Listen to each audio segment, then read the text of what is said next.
Stop everything, because the moment my garage door started to lift, my quiet Saturday turned into a full-blown neighborhood crime scene. I heard fast footsteps on the driveway, then a sharp voice yelling, "That's my car." Before I could even blink, a woman from our HOA, yes, the type everyone calls Karen, stormed up like she had been waiting for this exact moment. My garage was only halfway open, and she was already pointing at the car inside like she'd caught me red-handed. I didn't even know what was happening yet, but she looked ready to start a courtroom trial right there on my lawn. And then she did the one thing you never expect over something so ridiculous. She called 911. Let me back up a little, because none of this will make sense unless you understand our neighborhood. It's one of those clean, quiet communities with perfect sidewalks, matching mailboxes, and a homeowners association that acts like they're running a small country. The HOA loves rules. They love meetings. They love sending emails in bold letters. And they really love telling people what they can't do. No trash cans visible. No unsightly lawn ornaments. No working on cars in the driveway. And definitely no commercial activity. Whatever that means. Most people just keep their heads down. I tried to do the same because I moved here for peace. I didn't move here to argue about grass length with strangers. I'm a pretty normal guy. I work during the week. I keep to myself, and I like simple hobbies. One of those hobbies is fixing things, small repairs, organizing tools, cleaning up old furniture. My garage is my comfort zone. It's where I reset after a stressful week. When I bought my house, the garage was one of the biggest reasons I liked it. Big space, clean walls, good lighting. I pictured calm Saturdays with coffee, music, and small projects. Not police lights, not shouting matches, and definitely not being accused of stealing someone's brand new car like I was starring in a low-budget crime show.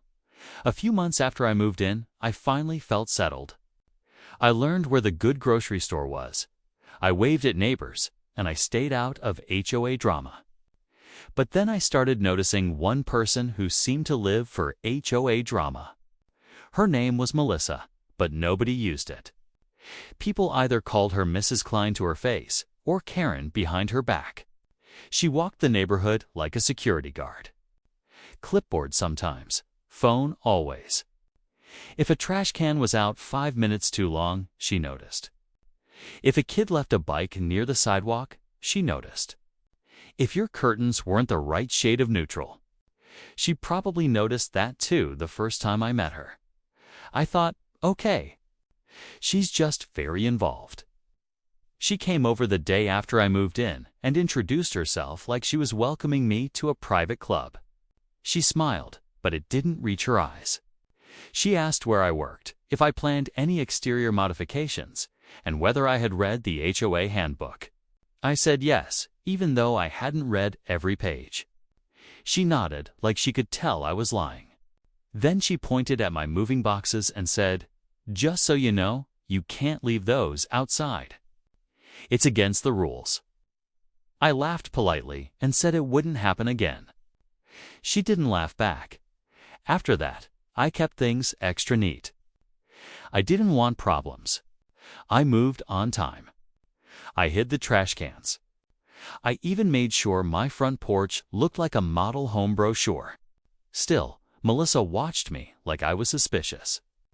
If I carried a toolbox to my car, her blinds moved.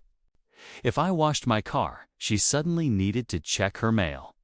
If I had a friend over, she slowed her walk to see how long they stayed. It was annoying, but I told myself, just ignore it. Some people need control. Some people get bored. And in an HOA, boredom turns into enforcement. Then came the week she bought her new car. You couldn't miss it because she made it everyone's business. She posted in the neighborhood Facebook group, so excited. New vehicle delivered today. Please be careful in the parking areas. That post already sounded like a warning instead of excitement. A few hours later, she posted again. Reminder, cameras are active. Any damage will be prosecuted. People commented things like congrats and nice. She replied to every comment with a thumbs up like she was a celebrity. And sure enough, that evening, I saw it a shiny silver, brand new SUV parked in her driveway like it was on display. Here's the part that matters. My car was also a silver SUV, not new, not fancy, but the same general shape and color. Mine had a few small marks, a tiny scratch on the back, and a slightly faded logo. But from far away, similar enough that a person who wanted drama could convince themselves it was the exact same vehicle. I'd had my SUV for years. It paid off.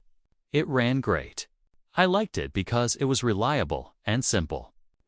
I never imagined that having a common car color would turn me into a suspect in somebody's imaginary crime story. Saturday, everything started off normal. I woke up early, made coffee, and decided I'd clean out my garage. I had been meaning to organize shelves, get rid of old boxes, and set up a small workbench area. Nothing loud, nothing messy, just normal home stuff. The weather was good, the street was quiet, and most neighbors were doing their own weekend routines. I put on comfortable clothes, grabbed my keys, and walked into the garage through the side door from my kitchen. I remember thinking, today is going to feel productive. I was so wrong. I pressed the garage door button, and the motors started humming. The door began to rise slowly, letting in a strip of bright morning light. I stepped back, holding a small trash bag in one hand, and looked around at what I wanted to sort. That's when I heard a fast, angry voice from outside. "Excuse me? What do you think you're doing?" The tone wasn't confused. It wasn't curious. It was an accusation, like she'd been waiting all week for a reason to blow up. Before the door was even fully open, Melissa was already in front of my driveway, staring into my garage like she owned the place. She marched closer, eyes wide, fingers already pointed. "That's my car," she said. I actually looked behind me, like maybe she was talking to someone else. Then she pointed harder, like emphasis would make it true. "That silver SUV, that is my new SUV. Where did you get it?" For a second, I thought she was joking, like some weird neighborhood humor. But her face was dead serious. I said, "Melissa, that's my car." She scoffed like I'd said something outrageous. "No, it isn't. I literally just bought mine. I posted about it. Everyone knows I bought it." I tried to keep my voice calm. "Okay, but I've had this SUV for years. It's registered to me." She stepped forward like she wanted to look closer, and she gasped dramatically. "Don't move it," she snapped. "Don't touch anything. I knew something was off about you." That line hit me like a slap because I had done nothing but exist. Then she said, loud enough for anyone nearby to hear, "You stole my vehicle." "I'm calling the police," I said, "Melissa. You're not being serious right now." And she replied, "Oh, I'm very serious." She pulled out her phone and tapped the screen like she was trained for this moment. I could actually see her hands shaking, but not from fear, more like excitement. Like this was entertainment for her. Then I heard the words that made my stomach drop. 911, what's your emergency?" Melissa turned her body slightly so I could hear her clearly. "Yes, I need an officer immediately," she said. "My neighbor has my stolen car inside his garage. I caught him with it. I'm at," and she gave my address. My own address? Like I was the criminal living in my own house. While she spoke, I stood there trying to decide what to do. I didn't want to argue and make it worse. I didn't want to step toward her and seem aggressive. I didn't want to close the garage door because that would look suspicious. So I did the only thing I could do. I stayed still and let the truth do the work. I said, calmly, "Melissa, please tell them it might be a mistake. This is my car." She put her hand up like a stop sign. "Do not talk to me. she hissed, still on the call. He's acting calm, but I'm scared, she told the dispatcher. That part made my jaw tighten. The dispatcher asked questions, and Melissa answered like she was building a story. Yes, he's right here. Yes, the car is in his garage. No, I don't know how he got it.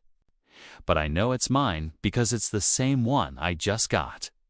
I wanted to shout, "That's not how ownership works." But I didn't. I just walked over to my workbench and picked up my wallet and car keys, holding them where they could be seen. Melissa noticed and shouted into the phone, "He has keys. He's holding keys."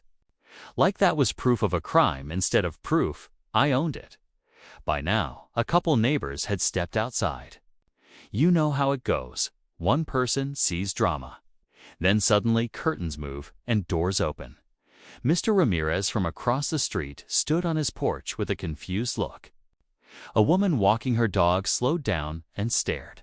Someone else stood at the corner, pretending to check their phone while clearly watching. Melissa saw the audience and got louder. "I knew this neighborhood was going downhill," she announced, like she was giving a speech. "This is why we have an HOA, people, to stop criminals from moving in." That hit me hard. It was embarrassing. It was unfair. And it was happening on my own driveway. I took a deep breath and said, loud enough for others to hear, "Everyone, I have owned this car for years. Melissa is mistaken." Melissa spun toward me. "Stop lying," she snapped. "My car is missing from my driveway. And now it's magically in your garage. Explain that." I blinked. "Wait," I said slowly. "Your car is missing." That was the first useful detail she'd said. She crossed her arms like she'd caught me in a trap.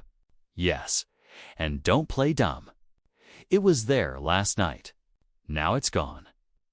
I wanted to ask 100 questions. I could hear sirens getting closer. The police arrived within minutes, 2 officers in separate cars. The neighborhood went silent in that heavy way it does when something official happens. The officers stepped out calmly. One was a tall man with a steady voice. The other was a woman who looked like she'd seen every kind of nonsense and wasn't impressed by any of it. Melissa rushed forward like she was greeting heroes.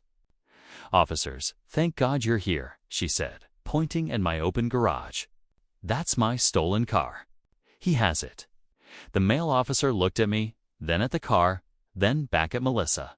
"Ma'am," he said, "we'll figure it out." They separated us immediately, which I appreciated. The female officer approached me first. "Sir," she said, "what's going on?" I kept my hands visible and spoke clearly. "My neighbor says I stole her car because my garage door opened and she saw my SUV. I've owned this car for years. I can show registration, insurance, whatever you need." The officer nodded like she'd heard this kind of thing before. "Okay," she said. "Do you have an ID?" I handed it over. She looked at it, then asked for the vehicle registration. I went to my glove box slowly and told her what I was doing before I did it. Meanwhile, Melissa was telling her version to the other officer. I could hear pieces of it. "He's new here. He's been suspicious. I've seen him in his garage late. My car is missing, and he looks exactly like it." The male officer asked, "Do you have your VIN number or paperwork for your vehicle?" Melissa hesitated. "It's a brand new car," she said. "Of course I have paperwork, but I don't carry it around." The officer stayed calm. "Do you have it in your house?" he asked. Melissa puffed up. "I shouldn't have to prove it," she said.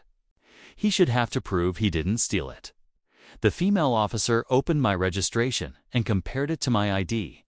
Then she leaned toward the driver's side windshield and looked at the VIN. She typed it into her system.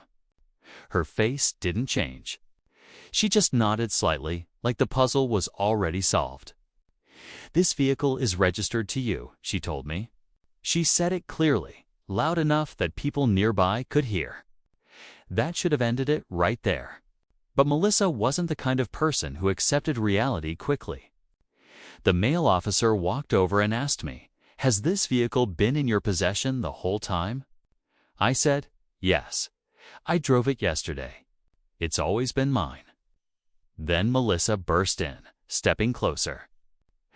"That's impossible," she said. "Mine is missing." "So explain it." The male officer held up his hand. "Ma'am, step back," he said firmly. She stepped back, but kept talking. "Look at it. It's the same car I bought.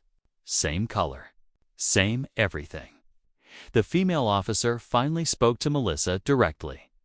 "Ma'am, do you understand that many people own silver SUVs?" Melissa looked offended.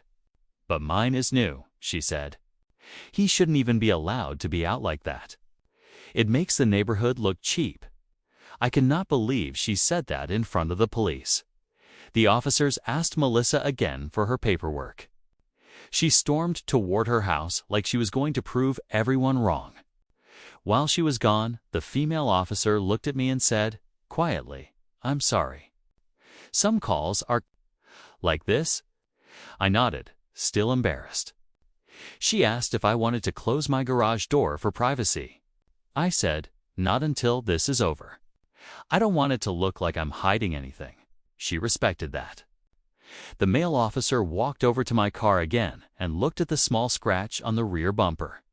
"This doesn't look brand new," he said. "No," I replied. "It's not." Melissa returned, holding a folder like it was evidence in a murder trial. She waved it at the officers. "Here," she said. "Proof." The male officer opened the folder, looked through it, and then asked, "Ma'am, what is your vehicle's VIN?"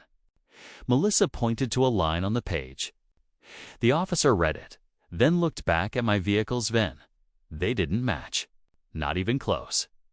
The female officer said, "Ma'am, this is not your vehicle." Melissa's mouth opened, then closed. You could see her brain trying to reject the information. "That's not possible," she whispered. But it sounded weaker this time. Then the male officer asked a question that changed everything. "If your car is missing," he said, "when did you last see it?" Melissa took a breath like she was ready to give a dramatic statement. "Last night," she said. "I parked it in my driveway after dinner. This morning, it was gone." The officer nodded. "Did you leave the keys inside?" he asked. Melissa scoffed. "Of course not," she said, then paused. "Well, I might have left the spare key in the cup holder. The dealership told me it's fine." The officers exchanged a quick look. I didn't say a word, but inside I thought, oh no, she really did that. The male officer asked, "Do you have security cameras?" Melissa straightened up, suddenly proud. "Yes," she said. "I told everyone I have cameras." The officer said, "Can we see the footage from last night to this morning?" Melissa blinked. "Well, the camera faces the front, but the driveway angle is... It might not have saved. The storage is limited." The female officer's tone stayed polite but firm. "Ma'am," she said, "you reported a stolen vehicle and accused your neighbor. We need to verify what happened." Melissa muttered something under her breath and led the officers toward her house, still acting like she was the victim of a grand conspiracy. While they checked her footage, the neighbors slowly drifted closer to me, like people coming to see if I was okay. Mr. Ramirez called out, "You all right?" I nodded. A younger guy from 2 houses down said, "Dude, she's always like that." Another neighbor whispered, "She once called the HOA because my Christmas wreath was too bright." I tried to laugh, but my nerves were still high. Nobody likes being accused of a crime, especially when police are involved. Even if you're innocent, it shakes you. I kept thinking, what if this goes wrong? What if they think I'm lying? But the evidence was on my side, and the officers seemed level-headed. After about 10 minutes, the officers came back from Melissa's house. The male officer's face looked more serious now, like he had actual information. "Ma'am, He said to Melissa, "Your camera shows your vehicle leaving at 2:14 a.m." Melissa's eyes widened. "That's impossible," she snapped. "I was asleep." The officer nodded. "That's why it's theft," he said. "But it also shows that your vehicle did not come to this address. It left the neighborhood through the main entrance." Melissa looked like she wanted to pretend she didn't hear him. "Then, where is it?" she asked, suddenly smaller. The female officer said, "We'll take a report and enter it as stolen." I thought that would be the moment Melissa apologized. She had accused me loudly in front of neighbors and called 911. She had said she was scared. She had implied I was a criminal who didn't belong here. An apology seemed like the least she could do. But instead, she turned to me and said, "Well, it looks like your car is confusing, and you should have told people you had one like mine." I stared at her. "Told people," I said. "I'm not required to announce what car I own." She rolled her eyes. "This wouldn't have happened if you weren't so secretive," she said. "Secretive because I opened my garage door at my own house." The male officer stepped in before I could respond. "Ma'am," he said, "calling 911 is for emergencies. False accusations can create serious problems." Melissa got defensive. "It wasn't false," she argued. "My car was missing." The officer nodded. "Your car being missing is a reason to call," he said. "But accusing your neighbor without evidence is not appropriate." The female officer looked at me. "Do you want to make a statement about the accusation?" she asked. I paused. Part of me wanted to let it go. But another part of me thought, if I let this go, she'll do it again. I said calmly, "Yes. Please note that she accused me publicly and called 911 on me without proof." The officers took notes. Melissa's face turned red. "Are you serious?" She hissed at me. I kept my voice even. "Melissa, you involved the police. You called me a thief in front of the neighborhood." "I'm just telling the truth." The male officer asked Melissa for her full name and information for the report. She provided it with an angry, dramatic sigh. Then she tried one more move. She pointed at my open garage and said, "Also, is he even allowed to keep his garage like that? It's messy. It's a safety hazard." The female officer looked inside. There were a few boxes, a broom, and some shelves. Normal garage stuff. The officer said, "That's not a police issue, ma'am." Eventually, the officers finished the stolen vehicle report for Melissa and cleared me of any wrongdoing. Before leaving, the female officer quietly told me, "If she continues to harass you, document everything. Dates, times, messages. It helps." I thanked her. The police cars drove away, and the neighborhood slowly returned to normal. But my stomach still felt tight. Melissa stood in her driveway staring at me like I had personally stolen her peace. Then she said, "I hope you can live with yourself," and walked inside. I just stood there thinking, live with myself. I was organizing my garage. I thought the story would end there. But an HOA Karen rarely stops at one scene. That afternoon, I got an email from the HOA board with the subject line, "Community Concern Reported." I opened it, and my eyes almost popped out of my head. The email said there had been a disturbance involving a resident's garage and a vehicle. It reminded homeowners to maintain orderly appearances. It wasn't directly accusing me, but I could feel her fingerprints all over it. It was her way of continuing the fight after the police didn't give her the victory she wanted. I replied politely, stating the facts. The police confirmed my car was mine, and Melissa's car was stolen by an unknown person. I asked the HOA not to spread vague accusations. 2 days later, Melissa posted on the neighborhood Facebook group again. "Reminder, keep your garages neat," she wrote. "Some residents are causing unnecessary confusion and police activity." People started commenting. One person wrote, "Wait, were you the one who called 911 on your neighbor?" Melissa replied. "I did what I had to do to protect my property." Another neighbor asked, "Did you apologize after it wasn't his car?" Melissa ignored that question completely. I didn't comment. I didn't want an online war. But I did take screenshots. Because the officer's advice echoed in my head. Document everything. Then came the twist nobody expected. 3 days after the incident, was taking out trash when I saw a tow truck drive slowly through the neighborhood with a familiar silver SUV on the back. It was Melissa's brand new vehicle, unmistakable because it still had temporary tags. The tow truck stopped at Melissa's driveway and the driver began lowering the car. Melissa flew out of her front door like a rocket. She started talking loudly, waving her arms, asking questions. I stayed on my side of the street. Bet I could hear pieces. The car had been found abandoned a few miles away, and the police had flagged it. It looked like whoever stole it couldn't get far, maybe because of a tracker, maybe because they panicked. It was back, but not in perfect shape. The next morning, Melissa was walking around showing people a small scrape on the side of her car, talking about criminals and outsiders. And then, like she had no memory of what she did, she came to my driveway. She stood there, arms crossed, and said, "Well, they found it." I nodded. "I'm glad," I said, "because despite everything, I didn't want anyone's car stolen." She waited like she expected me to say more. Then she said, "You know, if you had closed your garage, I wouldn't have panicked." I looked at her for a long second. "Melissa," I said calmly, "I opened my garage door. That's normal. Calling 911 and accusing me was not normal." She frowned like I'd insulted her.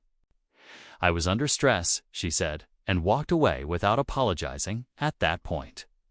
I decided I wasn't going to live under her shadow. I installed a simple doorbell camera and a small camera facing my driveway not to spy on anyone, but to protect myself. I also started keeping a folder with screenshots, HOA emails, and notes of any strange encounters. Then something interesting happened. Neighbors started talking to me more. People who had stayed quiet before began sharing their own stories. One family said Melissa reported them for too many guests during a birthday party. Another neighbor said she tried to find them for leaving a stroller on the porch for 1 hour. People were tired. My incident with the police was just the loudest example yet, and it made others realize this is getting out of hand. The HOA scheduled a monthly meeting, and for once, it was packed. Usually, only a few people showed up. This time, the chairs filled fast. I came prepared, not angry prepared. During the open comments section, I stood up and said, clearly and calmly, "I want to address the recent incident involving a false accusation and a 911 call related to my garage." The room got quiet. Melissa sat near the front, stiff as a statue. I explained the facts. My vehicle was verified by police, and her vehicle was stolen by someone else. I said I wanted the HOA to stop sending vague emails that make residents look suspicious without evidence. I also said the community should encourage neighbors to speak to each other respectfully before calling police over assumptions. I wasn't dramatic. I didn't insult her. I just told the truth. Then something happened that I didn't expect. Mr. Ramirez stood up after me and said, "I saw the whole thing. He did nothing wrong." A few other neighbors spoke to. One said, "We're tired of fear-based posts and accusations." Another said, "Calling 911 because your neighbor owns a similar car is ridiculous." The HOA board members looked uncomfortable because they could see the mood shifting. Melissa tried to defend herself, saying I was protecting the neighborhood. But her voice wasn't as powerful anymore because the room had heard the facts. The board finally suggested a new guideline. Neighbors should attempt basic communication first. Unless there is immediate danger, and HOA complaints should be written and specific, not vague warnings aimed at someone indirectly. It wasn't a perfect victory, but it was progress. A few weeks later, life got calmer. Melissa still walked around like she owned the sidewalk, but she kept her distance from me. My garage became my comfort zone again. I could open the door without expecting a siren soundtrack. And the biggest lesson I learned was simple. Stay calm, stay respectful, and document everything, because when someone is determined to create a story, you need facts to protect yourself. If you're watching this and you live in an HOA, you already know how strange things can get when one person thinks rules are more important than people. But peace doesn't come from control, it comes from common sense and basic kindness. And next time I open my garage, I just want to hear the motor humming, not 911, what's your emergency?